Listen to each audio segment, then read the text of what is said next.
Et salut, c'est Benjamin, l'auteur du site tradingdebutant.com. Alors aujourd'hui, je voulais te faire un petit appel à la prudence, mais avant, je te préviens de suite. Je suis désolé, mais tu risques d'avoir un petit peu de bruit avec les fêtes et tout. En ce moment, mes voisins, ils ont du monde au-dessus, du coup, les enfants, ils jouent, etc. Bref. Euh, En fait, en ce moment, donc, justement, je te le disais, on est en période de fête. Là, j'enregistre la vidéo le 26, donc décembre 2017. Et on en a déjà parlé, mais moi j'avais jamais pensé à vérifier ça.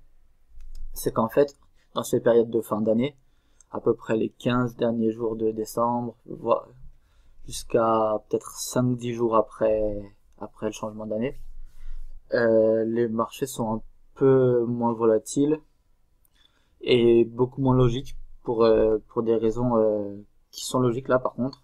Attends, je fais un petit cleaner, enfin la pub du cleaner. C'est que déjà la plupart des gens ont terminé leur année. Quand t'as fait quand du 1er janvier au 15 décembre, t'as fait tes gains. En règle générale, t'as pas envie de foirer une année, parce que t'as continué de trader les 15 derniers jours. Donc si par exemple ton objectif c'est de faire 17% sur l'année ou 15%, euh, là je parle des banques d'affaires, des hedge funds, etc. Si un objectif de par exemple 15%, qui sont à 14, 15, 16, 17%, ce qu'il faut pas oublier, c'est ils vont pas trader n'importe comment les dernières semaines de l'année, alors que leurs objectifs sont atteints. À partir de là, alors certes, tu peux te dire ouais, mais c'est que du bonus, ouais, c'est que du bonus, ou alors tu peux faire n'importe quoi et aller tomber en dessous de tes objectifs. Donc ça, c'est la première chose. La deuxième chose, c'est les congés. Beaucoup de gens sont en vacances à cette période de l'année. Et voilà, du coup, il y a beaucoup moins de volatilité, beaucoup moins d'acteurs présents sur les marchés, donc moins de tendances, etc. Et surtout, il suffit qu'il y ait un gros acteur ou quelqu'un qui vienne et qui passe un gros ordre. Bon, encore sur le forex, c'est un petit peu moins, je pense. Mais par exemple sur les actions, s'il y a quelqu'un assez capitalisé qui passe un gros ordre, et ben les marchés vont fortement décaler, et plus que de raison en fait, plus que s'il l'aurait passé en mars. Parce que en mars il y a beaucoup de liquidités, il y a beaucoup de monde, donc les marchés décalent moins violemment. Donc voilà. Ça par contre moi je l'ai jamais vérifié, parce que ça fait je crois un an et demi que je fais du trading, quelque chose comme ça.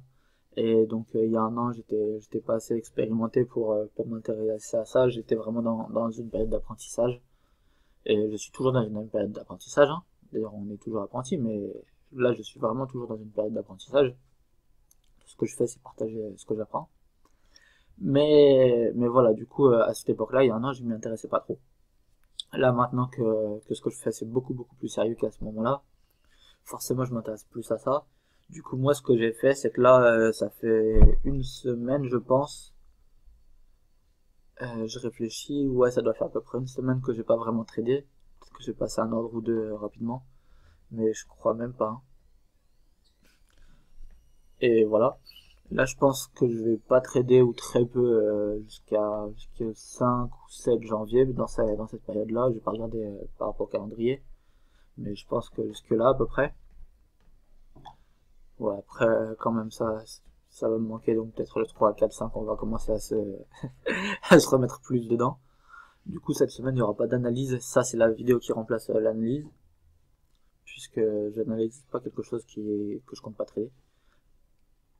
Voilà. Enfin, si, même si ça m'est arrivé d'analyser Bitcoin, etc. Mais en tout cas, quelque chose qui est pas tradable, puisque c'est pas logique, en fait, d'analyser un truc quand on ne s'y croit pas. Voilà. Et par contre, du coup, ce que je vais faire, je pense aux alentours du 15, 20, 30 janvier. Bref, quand cette période de fête sera vraiment passée, j'irai regarder un peu quelle répercussion il y a eu sur les marchés avec cette période de fête et j'arriverai à en faire mes propres conclusions pour voir si c'est juste des rumeurs ou si vraiment il y a moins de volatilité, moins de volume, etc. Donc à cette période-là, enfin dans un mois à peu près, je ferai sûrement une vidéo qui, excuse-moi, je ferai sûrement une vidéo qui, en gros, sera la suite de celle-ci, avec confirmation ou affirmation de ce que j'ai dit dans cette vidéo. Parce que là, tout ce que je fais, c'est rapporter ce qu'on m'a dit, ce que j'ai entendu. Et on entend beaucoup de choses en trading, mais on entend beaucoup de conneries surtout. Donc voilà tout ce que j'avais à dire dans cette vidéo. Je veux bien que tu me dises dans les commentaires si toi aussi tu arrêtes de trader à cette période-là ou non. Ou même si tu as pu déjà vérifier ça ou non. Ça m'intéresse vraiment. Et voilà. Donc je te dis à la prochaine. Ciao.